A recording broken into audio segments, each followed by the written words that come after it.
Your name? My name's Jeff Striba. And you're president? President of Mountain Men of the Wasatch. And tell me about today's event. This is our annual turkey shoot. We have about 35-40 people show up, and we do this every year. This is the one fundraiser for our club, and we have 10 different targets that we shoot at. Each target, a person can win a turkey and some sausage, and fourth place would be a can of cranberries. You got one of those already, right? Yeah, one can of cranberries. And then we have novelty things people can shoot at. And we have split the ball on the axe and shoot the string, and people can win turkeys and sausages with those. And we also have a raffle. And we usually get a company to donate a rifle, and we sell raffle tickets. So this is the fundraiser for our club, and this is what we live off for the rest of the year. And then we have raffles just for people who show up to this shoot. So if we have 40 people, we have 10 items that people can win. And also, because we're trying to support the camaraderie of muzzleloading, anybody who doesn't win on a target takes home a package of sausage. So you come out, you pay your dues, and you're going to go home with something. That's great.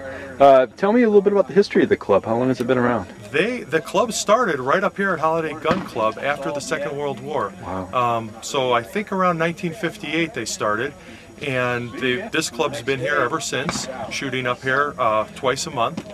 And obviously the club's gone through a lot of changes. There was a time when they're heavily into buckskinning, so there was a lot of people that had teepees and they would go to the rendezvous. Utah is big for rendezvous, Every weekend in the spring you could go somewhere in Utah and go to a rendezvous. Do they have shooting at each one of those? They do, yep. They have, sometimes they're woods walks, so you'll walk through the woods and you'll shoot at gongs and things like that hanging from trees, and sometimes you shoot at paper targets. Oh, cool.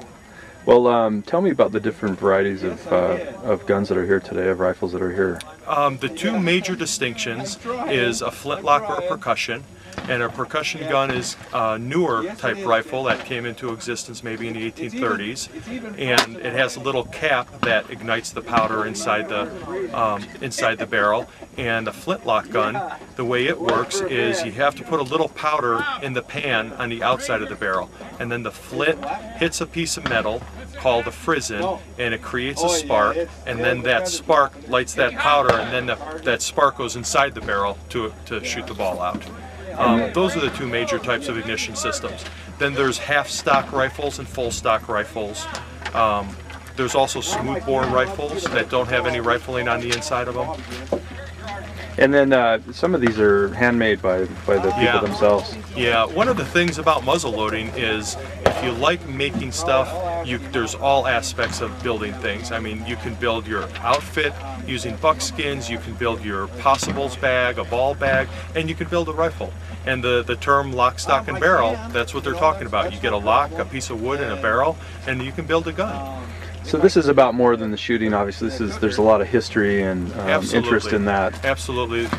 Utah, the heritage is in the mountain men.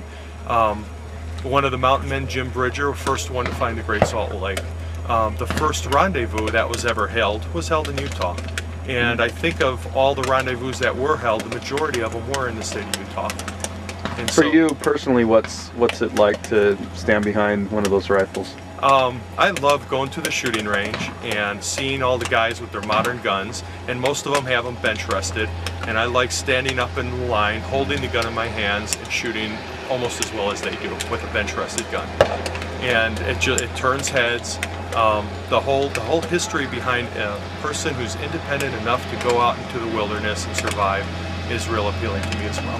And what percentage of the members do you think hunt with their... Of our club, I'd say 50% or maybe a little bit more. So it really straddles the line between the purest hunting and then also the hobbyist. Yes. Our club is not about the hunting thing. We don't talk a lot about that at our meetings. It's mostly target shooting and then going to the rendezvous and novelty type shooting. And what's the membership in the club? How many people right now? We've got about 40 people in our club. And it's fluctuated over the years. Right now, muzzleloading in general is kind of in a low, and it's been picking up the last couple